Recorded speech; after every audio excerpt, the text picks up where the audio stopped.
নমস্কার, শাওন পাকশালাতে সবাইকে স্বাগত জানাই। আজকে আমি বানাবো সকালের চটজলদি মুখরোচক একটা নাস্তা।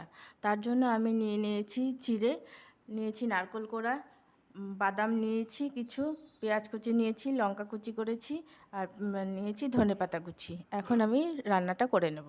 তেল গরম হয়ে গেছে, আর আমি সাদা তেলেই এটা করব। দিয়ে দিচ্ছি প্রথমে বাদামটা ভেজে নেব।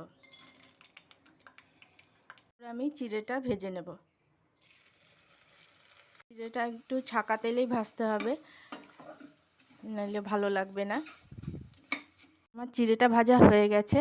এখন আমি কিছু ইনগ্রিডিয়েন্টস এর মধ্যে মিশিয়ে দেব।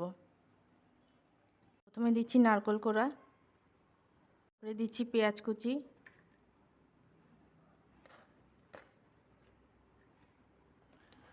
দিচ্ছি লঙ্কা কুচি, দিচ্ছি ধনেপাতা কুচি,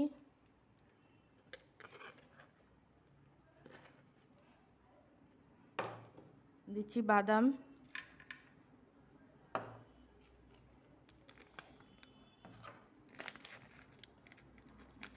দিচ্ছি বিট লবণ।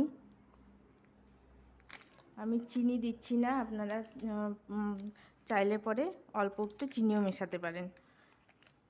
দিচ্ছি চাট মশলা। এখন আমি সমস্ত কিছু ভালো মতো মিশিয়ে নেব।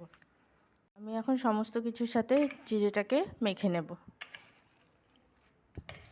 চিড়েটা সমস্ত কিছু ইনগ্রিডিয়েন্টসের সাথে মেশানো হয়ে গেছে। এটা খেতে খুবই টেস্টি হয়। আপনারা সকালবেলা বা সন্ধ্যেবেলা যখনই হোক চটজলদি এই খাবারটা করে খেতে পারেন। খেয়ে ভালো লাগলে আমার চ্যানেলটিকে সাবস্ক্রাইব করবেন, লাইক করবেন, শেয়ার করবেন এবং কমেন্ট করে আমার পাশে থাকবেন।